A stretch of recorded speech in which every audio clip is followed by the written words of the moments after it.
It wasn't supposed to be like this. A few pints a day keeps the doctor at bay. But a few pints and shorts have a habit of more. A few pints and shorts soon became four. Morning shakes at first an irritation. I told myself they reflected our nation. Nothing a drink at lunch wouldn't fix, but the 4 in the evening soon became 6. My partner told me trouble was brewing. My boss told me it was my job I was screwing. 6 became 8, and I knew I should stop. I tried, but the shakes went from a little to a lot. My mind started to show me the horrors to follow. A drink or two later, and then I'll stop tomorrow. The hospital bed is now home for a week, sweating and shakes and sometimes unable to speak. I know I can beat this, if only I'd listen to those who've done this, who've been here before, and never returned through that hospital door. They went out, got help, and truly recovered, not like the ones who never really bothered.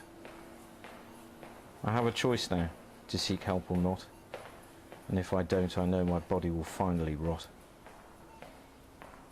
This time I will do something radically new. I'll open my ears and listen to you.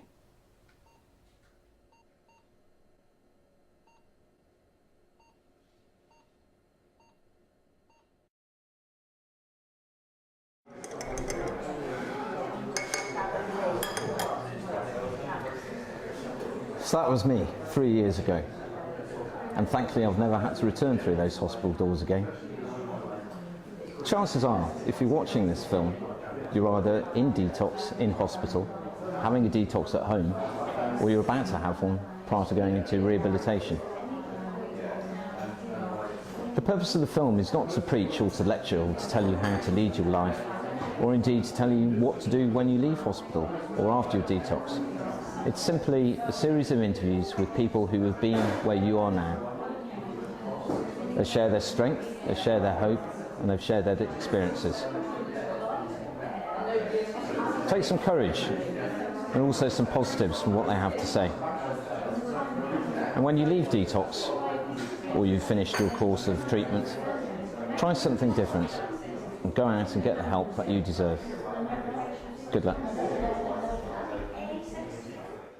5 times I've been to detox in hospital, on different wards, and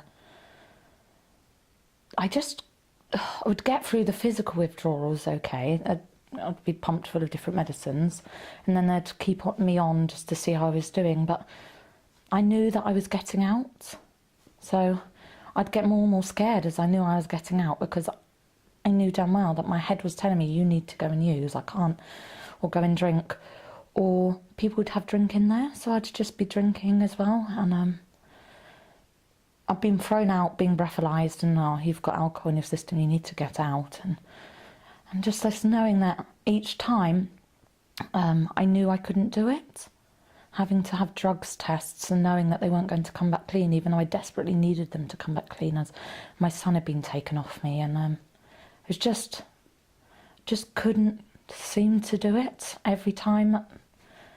The physical withdrawal wasn't too bad, it was the mental side of it, which is the side that the detox unit didn't help me deal with. So every time I'd come straight back out again and be straight back in the pub or straight down the dealers. The first few that I did, if I'm honest, I had no intention of staying clean. I just kind of did it because that's what drug addicts do. They go off to detox, and it's something to say to my family. And I think the last time that I detoxed, something in me had changed. I'd come to the realisation that if I didn't do something about what I was doing to myself, then I was going to die, and I would have to do something differently this time. But at home I detoxed, I don't know how many times, I don't know. That part of my life is just so chaotic and such a blur. It was just something that was ongoing. It was hell. That's the only way I can really describe it, as being absolute hell. When I tried to remove myself away, when I was doing it in the community, probably the longest time that I would take in between detoxes was 3 or 4 days.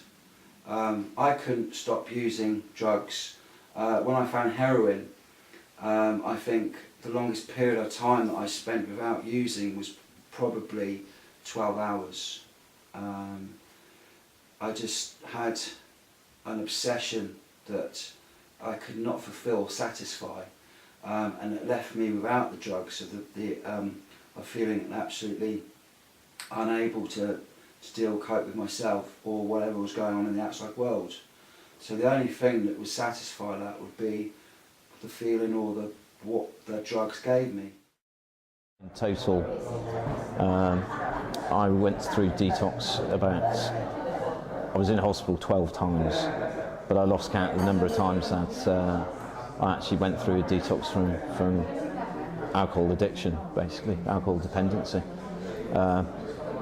30, 40, more than I can possibly remember. What happens when you're drinking regularly is that alcohol acts as a depressant on your brain and damps down the brain's activity. It makes you depressed.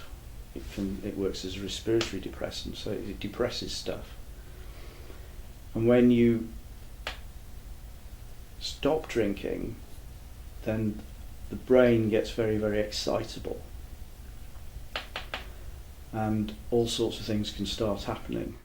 I felt like I was going to die when I was detoxing.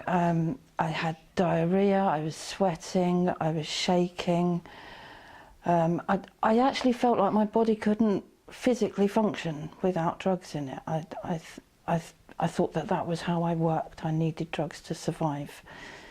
And I just desperately wanted to sleep, but I couldn't. And I was just at the door of the nurse's room begging for more medication, whether I needed it or not, because I just wanted to shut down. You know, I just felt absolutely terrible going through it. Physically, mentally, hallucinations, sweats, pissing my bed, you know, urinating, seeing hallucinations of spiders in the corner, things all coming to life.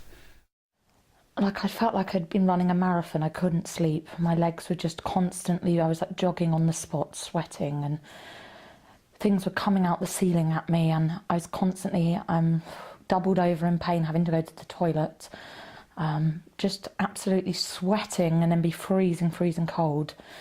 And I just feel like I was actually going to physically die, or I'd be, depending on what I used, to kind of switch substances, thinking that would be okay. I'd be okay if I, say, drank, and then I'd wake up shaking if I didn't have a drink, and I'd have to take tons and tons of Valium in order to stop the shakes if I was going to try not to drink, and then drink on top of it.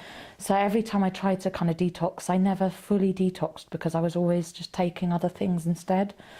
And it was just getting to the point where I just couldn't. I was starting to take everything together and being constantly in blackout and doing ridiculous things. And so every time I tried to detox, the detox was getting harder and harder, and they were getting shorter and shorter intervals between me just saying I can't cope with this and walking out. Well, when I was in, every single time it was just horrendous.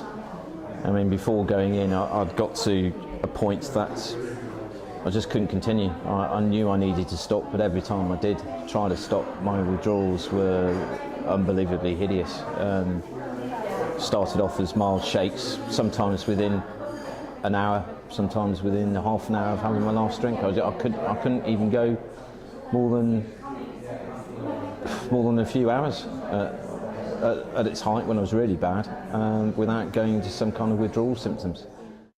In extreme cases, you can die.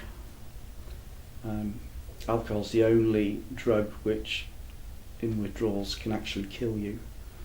So I think if you're going to go through a withdrawal, it's good that we use drugs then to damp down the brain's overexcitement, and try and control all these things. The last time that I left detox, I got myself into a treatment programme, and that wasn't the first time that I'd done a treatment programme. I'd done it twice before and failed. But this time, as I said, something in me changed, and I decided that I wanted a life and that I was going to do whatever it took to get it.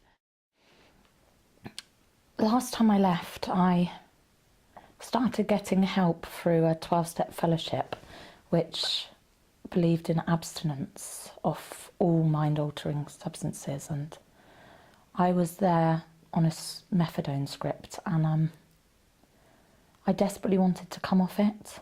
So I went and I had to detox at home. So I knew in my heart that I needed to be abstinent in order to remain free and to remain kind of clean. That I needed to try something else that I hadn't tried before.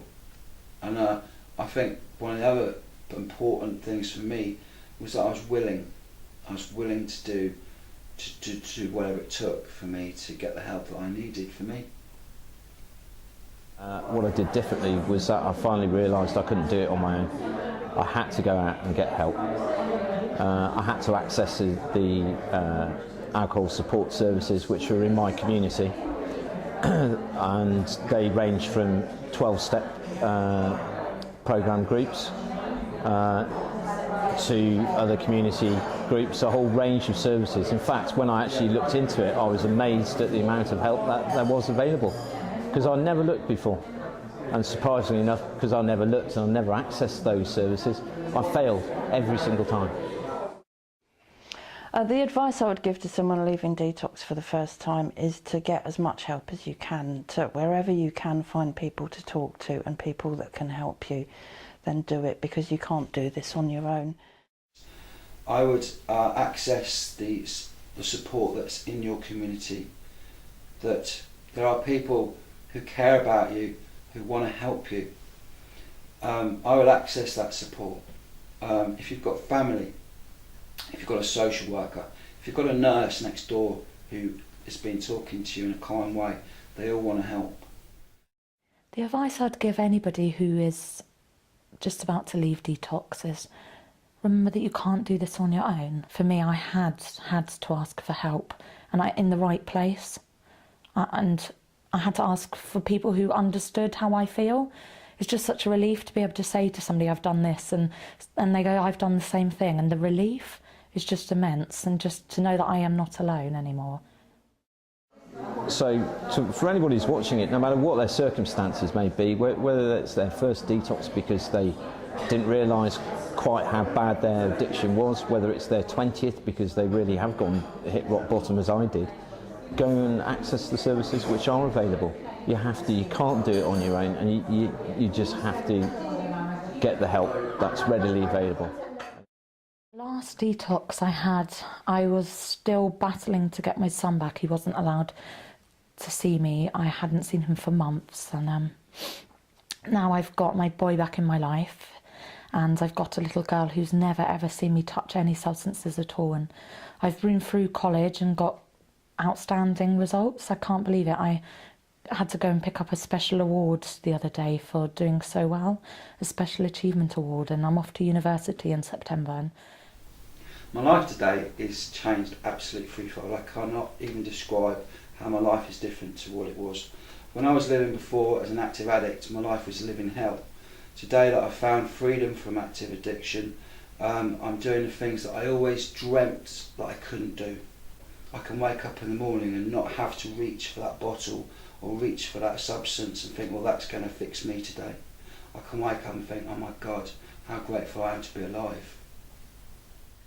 And I would say as well to remember that you're not a failure, you're not a bad person, you're a person with an illness. When I was still using, I used to see people in recovery and leading these clean, wonderful lives, and I used to think, well, that's all really great for them, but I never used to think that it could really apply to me. And that's what I would say to someone. I would say it can apply to anyone. Everyone deserves a good life, and it's there for you when you're ready to work for it.